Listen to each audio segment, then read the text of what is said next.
Si Donald Trump dit ça, Giving the Panama Canal to Panama was a very big mistake. et que le ministre des Affaires étrangères du Panama dit ça, La soberanía de nuestro canal no es negociable y es parte de nuestra historia de lucha y una conquista irreversible. c'est parce que ce canal de 80 km de long, qui relie l'océan Atlantique à l'océan Pacifique, est le fruit d'une histoire un peu compliquée, faite d'exploits d'ingénierie, de complots et de nombreux morts. Elle commence en 1881, avec la première tentative sérieuse de construire un canal par le diplomate panaméen, par le diplomate français Ferdinand de Lesseps. C'est pas la première fois que les Occidentaux cherchent à créer un passage pour les bateaux dans la région. Parce que ça permettrait de faire gagner un temps considérable, plus de 2 semaines, pour transporter des marchandises. Ferdinand de Lesseps veut donc faire ce qu'il a fait pour le canal de Suez, c'est-à-dire creuser une voie d'eau au niveau de la mer. Sauf que le Panama, c'est pas du tout la même chose que l'Égypte, c'est montagneux. Les Français tentent pourtant de creuser la montagne jusqu'au niveau de la mer, mais ça ne marche pas du tout comme prévu. Alors, même après avoir dépensé une fortune et entraîné la mort d'entre 5000 et 22 000 travailleurs pendant le chantier, c'est un énorme échec. Les Français laissent donc tomber en 1889. Et pourtant, le projet de canal ne va pas mourir pour autant. Il faut dire que les Panaméens le voyaient comme une importante opportunité économique. Mais ce n'étaient pas les seuls, les États-Unis aussi.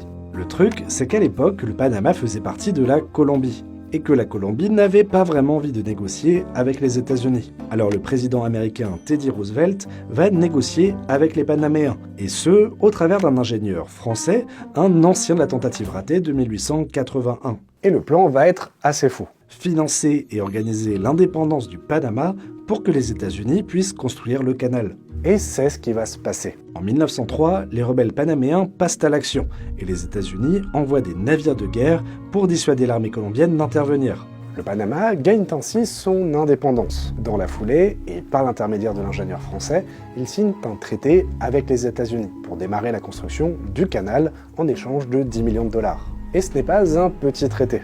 Il donne aux États-Unis le contrôle plein et entier de la zone où sera construit le canal, malgré le désaccord des Panaméens. La construction va durer 9 ans, et pour résoudre le problème sur lequel les Français se sont cassés les dents, un ingénieux système d'écluses va être mis en place, permettant de monter les bateaux à 26 mètres au-dessus du niveau de la mer. Un barrage, le plus grand jamais construit à l'époque, va servir à inonder une large partie de la zone et ainsi créer un lac artificiel. Ce canal est donc un chantier monumental, auquel participeront 24 000 travailleurs. Mais le bilan est lourd. 5000 d'entre eux ne verront jamais le projet fini et trouveront la mort dans des accidents ou en raison de maladies. Le canal sera finalement inauguré en 1914 et c'est les États-Unis qui vont en gérer l'exploitation et donc gagner de l'argent avec. Mais ce n'est plus le cas aujourd'hui. Après la signature d'un accord en 1977, les États-Unis rendent le canal au Panama sans contrepartie en 1999.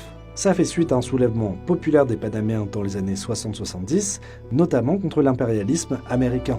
Mais on est aussi en pleine guerre froide. Alors rendre le canal, c'est s'assurer que l'Amérique centrale ne se rapproche pas de l'URSS. Depuis cette date, c'est donc le Panama qui entretient et gère le canal. C'est même l'une des principales sources de revenus du pays. Aujourd'hui, 14 000 bateaux traversent le canal tous les ans.